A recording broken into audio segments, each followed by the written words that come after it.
Heute geht es in einen völlig unbekannten Teil von Indonesien. Wir wollen zuerst nach Bali, um dann im Nordwesten der großen Insel Sulawesi zu tauchen. Die Anreise ist nicht ganz einfach. Nach dem langen Flug von Deutschland nach Bali oder Jakarta geht es am nächsten Tag mit dem Flieger weiter nach Palu im Zentrum von Sulawesi. Nach einer weiteren Übernachtung fahren wir mit dem Mietauto weitere 10 Stunden nach Norden, bis wir endlich am Ziel unserer Reise, der kleinen Stadt Toli Toli, angekommen sind.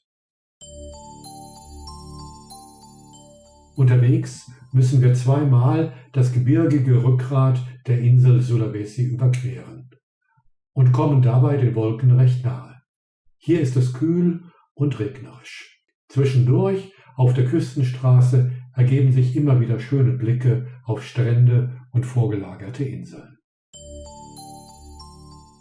Unsere Unterkunft in Toli Toli ist das Bukit Dive Homestay, eine einfache Unterkunft am Stadtrand.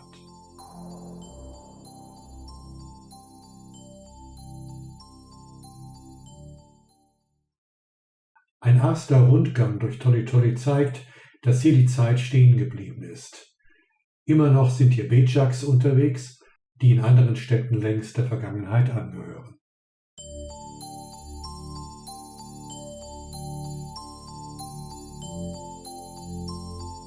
Am nächsten Morgen machen wir uns auf zum ersten Tauchgang vor einem Strand im Norden der Stadt.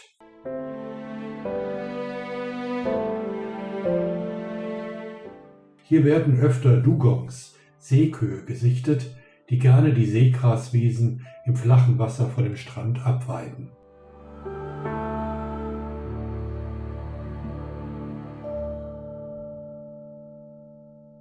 Wir sehen zwar keine Dugongs, aber einige interessante Unterwasserbewohner im Seegras.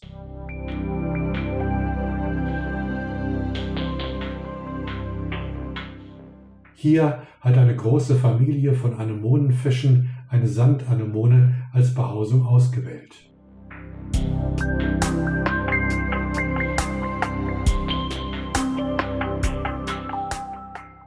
Unsere Annäherungsversuche haben hektische Reaktionen der Clownfische zur Folge.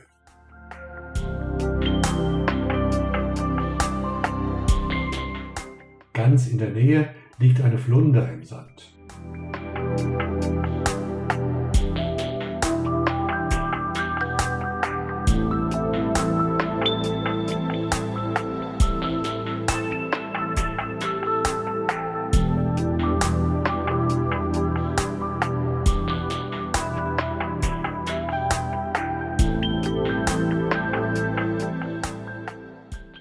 Eine Seenadel schaut einer Fadenschnecke zu, die den Algenbelag auf dem Seegras abweidet.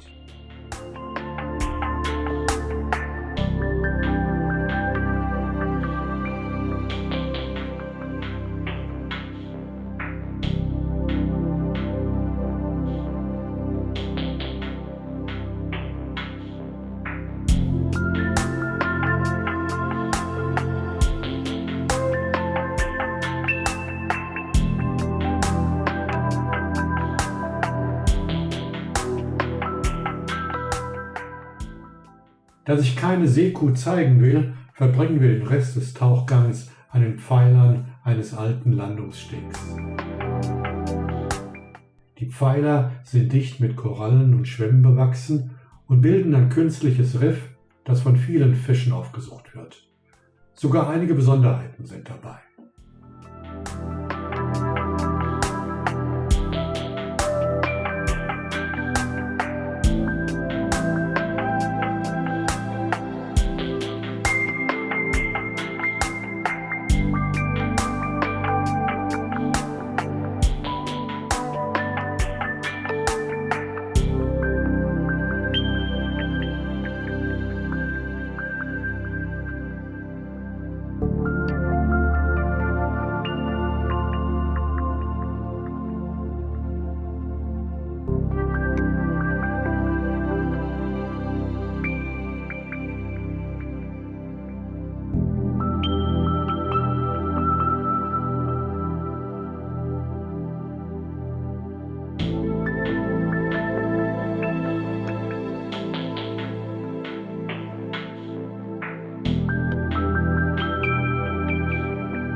Hier schwebt ein Feuerfisch vorbei und an einem Pfeiler sitzt ein dicker, schwarzer Anglerfisch auf der Lauer. Beide Fische sind auf der Jagd nach kleinen Korallenfischen, die ihnen zu nahe kommen.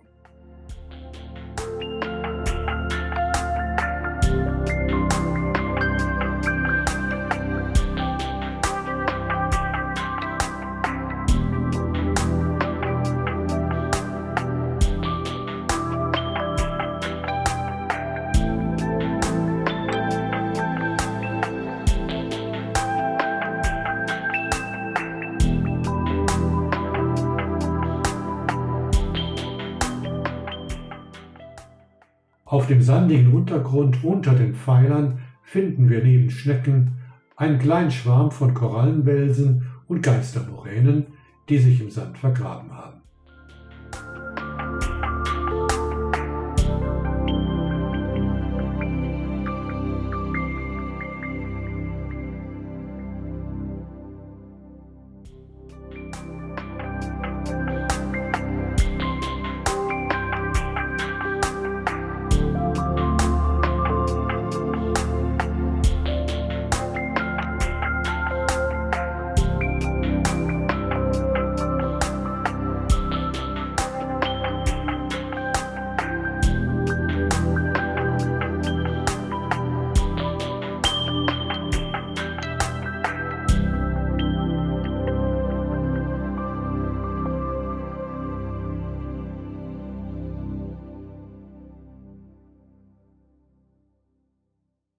In Tolly Tolly kann man beobachten, was die seit 20 Jahren andauernde Islamisierung durch wahhabitische Imame in der indonesischen Provinz angerichtet hat.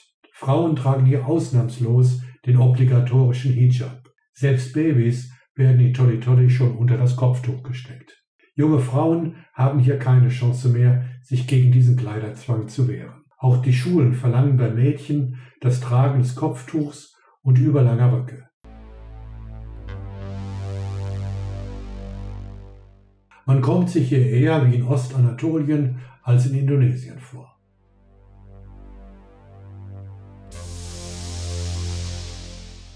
Leuchtende Farben findet man eigentlich nur bei den Obst- und Gemüseverkäufern auf dem Markt. Ein Blick auf den Strand führt den Besucher dann wieder auf den Boden der Tatsachen zurück. Plastikmüll, soweit das Auge reicht. Wir flüchten vor dieser Tristesse an Land wieder in farbenfrohe Gefilde unter Wasser und besuchen einige vorgelagerte Inseln. Obwohl die Riffe um Tolly Tolly in der Vergangenheit stark unter der verbreiteten Dynamitfischerei gelitten haben, gibt es immer noch einige Stellen mit Korallenbewuchs.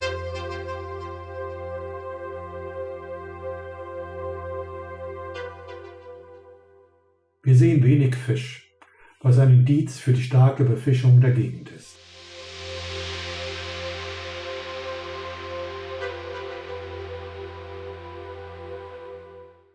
Hier haben sich kleine Schnepfenmesserfische in einer roten Koralle versteckt.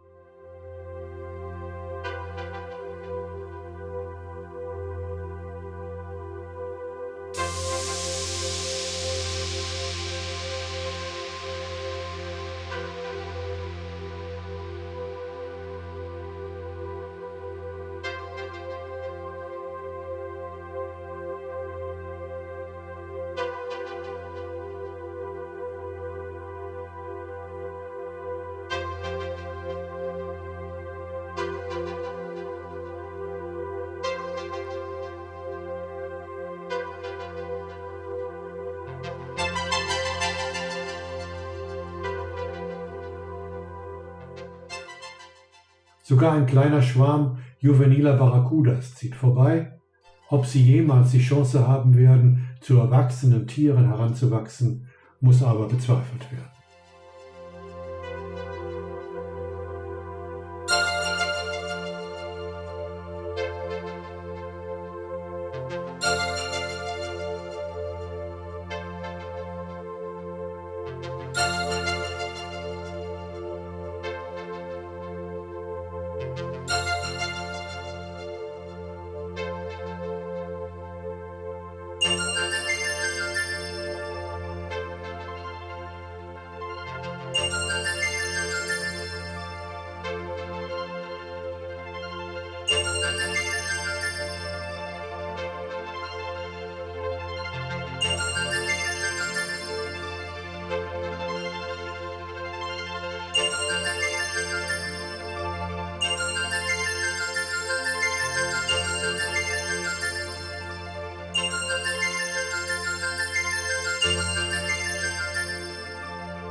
Wer in Tolly Tolly tauchen möchte, muss widerstandsfähig sein. Die Bedingungen sind, um es vorsichtig zu formulieren, eher rustikal. Hier eine Auswahl der Boote, die wir im Laufe unseres Aufenthaltes in Tolly Tolly für Tauchgänge verwendet haben.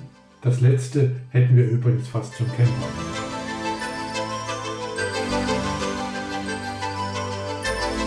Viele Tauchplätze werden aber auch einfach mit dem Pickup angefahren.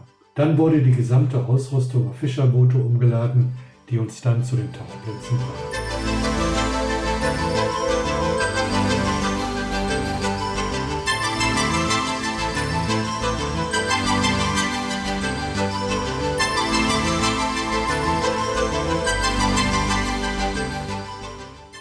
Die vorgelagerten Inseln sind recht schön. Leider sind sie, wie mittlerweile fast überall in Indonesien, mit Plastikmüll verdreckt.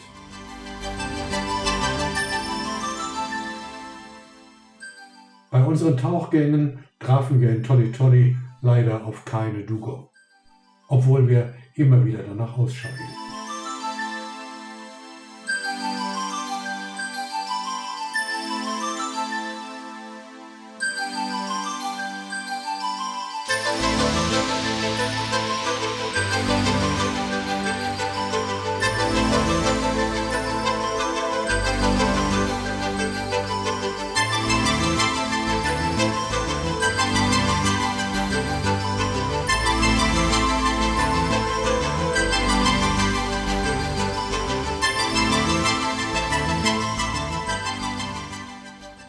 Für indonesische Verhältnisse sind die Tauchplätze von Tolly Tolly eher unterdurchschnittlich.